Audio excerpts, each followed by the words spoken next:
மாண்புமிகு சமூக நீதித்துறை அமைச்சர் அவர்கள். பேரவைத் தலைவர் அவர்களே,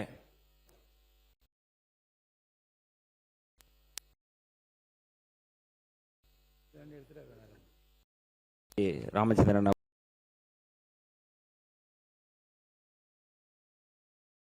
செய்திகளை இங்கே சொன்னார்கள். ஒன்று ஆணவ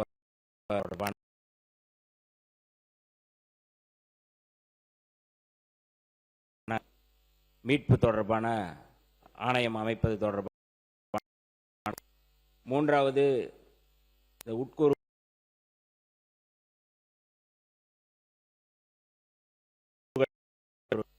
கோரிக்கைகளை அவர் சந்தேகமாக கேட்டிருக்கிறார். சந்தேகம் முதல் கோரிக்கைகளுமே அவரோடு சேர்ந்து இடதுசாரிகளோடு சேர்ந்து கடந்த காலங்களில் விடுதலை சிறுத்தைகளும்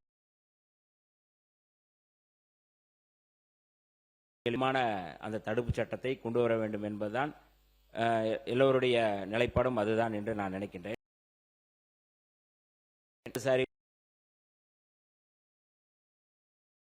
முன்னாள்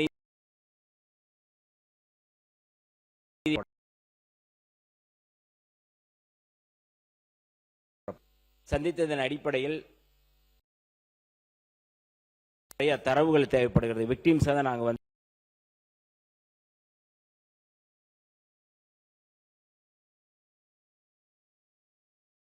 கட்சிகள்கிட்ட தான் நாங்கள் அது கம்யூனிஸ்ட் கட்சி, இரண்டாவது விடுதலை கட்சிகள்கிட்ட நாங்கள் கேட்கல அப்படின்னு சொல்லி விளக்கம் கொடுத்திருக்கிறார்கள். தொடர்பான அந்த தடுப்பு சட்டம் அவசியம் என்பதில் எந்த மாற்று கருத்தும் இல்லை. நான் அமைச்சராக இல்லாமல் அது குறித்து நான் போராடி இருக்கிறோம். இன்றைக்கு நான் அமைச்சராக இருப்பதனால் அந்த ஆணவ படுகொலை தடுப்பு சட்டம் என்பது அவசியம் என்பதை நான் மாண்புமிகு முதல்வர் அவர்களிடம் கடந்த வாரம் நான் அவரை சந்தித்து இது குறித்து நான் விளக்கி கோரிக்கை வைத்திருக்கிறேன். ஆகவே அந்த ஆணவ படுகொலை தடுப்பு சட்டம் குறித்த அந்த அறிவிப்பை மாண்புமிகு முதல்வர் அவர்கள் பரிசீலித்து அறிவிப்பார் என்பதை இந்த அவையில் நான் சொல்ல கடமைப்பட்டிருக்கேன். ஏனென்றால் 9 மாதம் எக்ஸ்டெண்ட் செய்ய வேண்டும் என்று அந்த கமிட்டி கேட்டிருக்கிறது. KN பாட்ஷா அவர்களுடைய தலைமையிலான கமிட்டி. அவர்களும் மாண்புமிகு முதல்வர் அவர்களிடம் சந்தித்து விளக்கி கூடுதலாக கேட்க வேண்டும் என்று கேட்டிருக்கிறார்கள். ஆகவே இந்த சட்டம் அவசியம் என்பதில் எந்த மாற்று கருத்தும் இல்லை. அது குறித்த அறிவிப்பை மாண்புமிகு முதல்வர் அவர்கள் அறிவிப்பார்கள். இரண்டாவது, இந்த பஞ்சமி நிலம் தொடர்பான ஆணையம், இதுவும் ரொம்ப முக்கியமானது. ஆனால் இந்த பஞ்சமி நிலம் ஒவ்வொரு ஆட்சி காலத்திலும் அதை அந்த தலித்துகளுக்கு ஒதுக்கப்பட்ட நிதி, தலித்துகளுக்கு ஒதுக்கப்பட்ட அந்த நிலத்தை வாங்கி கொடுப்பதற்கு அல்லது அதை ஒப்படைப்பதற்கு கடந்த காலங்களில் எந்த முயற்சியும் ஈடுபடவில்லை. ஆனால் அதை வைத்து ஒரு அரசியல் செய்வதற்காக அல்லது அதை வைத்து பேசுவதற்கு தான் முயற்சி செய்கிறார்கள்.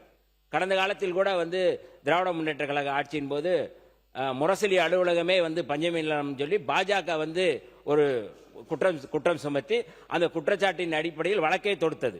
ஆனால் அந்த வழக்கு திடீரென்று அவர்களே அதை வித்ரா பண்ணிவிட்டார்கள் அல்லது திரும்ப பெற்றுக் கொண்டார்கள் என்பது செய்தி. ஆகவே பஞ்சமி நிலம் தொடர்பாக நான் குற்றச்சாட்டுக்காக சொல்லவில்லை. இதை வைத்து அரசியல் செய்கிறார்கள். ஆகவே முழுமையாக எல்லோரும் சேர்ந்து இந்த பஞ்சமி நிலங்களை மீட்டெடுப்பதற்கு எல்லோருடைய ஒத்துழைப்பு மிக முக்கியமானது. ஆக அந்த அடிப்படையில் இந்த அறிவிப்பையும் அவசியமானது. ஆனால் அது குறித்தும் மாண்புமிகு முதல்வர் அவர்கள் ஏற்கனவே நான் வந்தபோதே இந்த அவைகளை பேசும்பொழுதே, நான் அமைச்சராக இல்லாத போதே, சட்டமன்ற உறுப்பினராக இருந்த பொழுதே இந்த 2 கோரிக்கையும் நான் வலுவாக வைத்தவன்.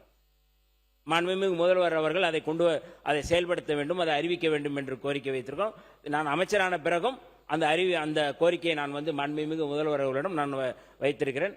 அந்த அறிவிப்பை மாண்புமிகு முதல்வர் அவர்கள் அறிவிப்பார்கள் என்பதில் எந்த மாற்று கருத்துமே.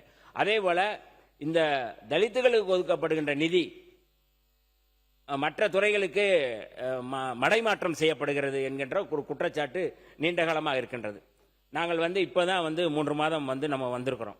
இந்த 3 மாதத்துக்குள்ள எப்படி நிதி மடைமாற்றம் செய்யப்படும் என்று எனக்கு தெரியவில்லை. கடந்த காலங்களில் இதே கேள்வி என்னிடம் கேட்கப்பட்ட பொழுது தலித்துகளுக்கு ஒதுக்கப்படுகின்ற நிதி எந்த கடந்த ஆட்சியிலும் சரி இப்பொழுதும் சரி எப்போதுமே வேற துறைக்கு மடைமாற்றம் செய்யப்படுவது இல்லை என்பதை நான் கடந்த முறை தெளிவுபடுத்தியிருக்கிறோம். ஆகவே அந்த மாதிரியான ஒரு பார்வை இல்லை. இது குறித்து மேலதிகமான செய்திகளை தரவுகளோடு நாளை நான் பேச இருக்கிறேன். இந்த வாய்ப்பு வழங்கிய பேரவைத் தலைவர் அவர்களுக்கு நன்றியை தெரிவித்துக் கொள்கிறேன். கொறடா ஏ வேலு அவர்கள். மாண்புமிகு பேரவைத்தலைவர் அமைச்சர் அவர்கள் இந்த முரசொலி அலுவலகத்தை பொறுத்தளவுக்கு வழக்கு மன்றத்தில் இருப்பதாக ஒரு செய்தியை பகிர்ந்து கொண்டார்கள். அரசே வருவாய்த்துறையே முரசொலி இடம் என்பது அது பஞ்சம நிலம் இல்லை என்று அரசே ஏற்கனவே ஒரு நீதிமன்றத்தில் சொல்லிவிட்டது. ஆனால் முழுக்க முழுக்க முரசொலி அலுவலகம் என்பது அது ஏற்கனவே வாங்கப்பட்டது. அது பொதுவில் தான் இருக்கிறதே ஒழிய வருவாய்த்துறையில் தான் இருக்கிறதே ஒழிய அது பஞ்சம நிலம் என்பது இல்லை. மாண்புமிகு பால்வளத்துறை அமைச்சர் அவர்கள்.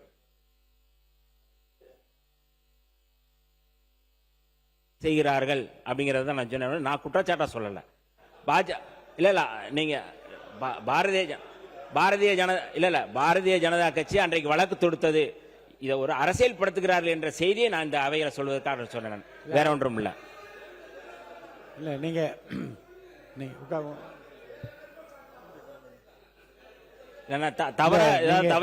அவையில சொல்லிட்டேனா? இல்ல இல்ல நடந்ததை நான் செய்தி தரவுகளோட தான் நான் சொன்னேன். எந்த விதத்திலும் யாரையும் நான் குறைச்சி மதிப்பிருக்க சொல்லல. ஆனால் அப்படி இல்ல மாண்பு நீங்க கிடைத்த செய்தியை சொன்னீர்கள். அவர் உண்மை நிலவரத்தை சொல்லிவிட்டால் இதோட பிரச்சனை முடியும். இல்ல கிடைத்த அந்த வழக்கு தொடுத்தார்கள், வழக்கு தொடுத்து திரும்ப பெற்றார்கள் என்ற செய்தியும் சேர்த்தேன் சொன்னேன். அது நடந்த செய்தியை நான் சொன்னேன். நான் யூகத்துல சொல்லல. நன்றி.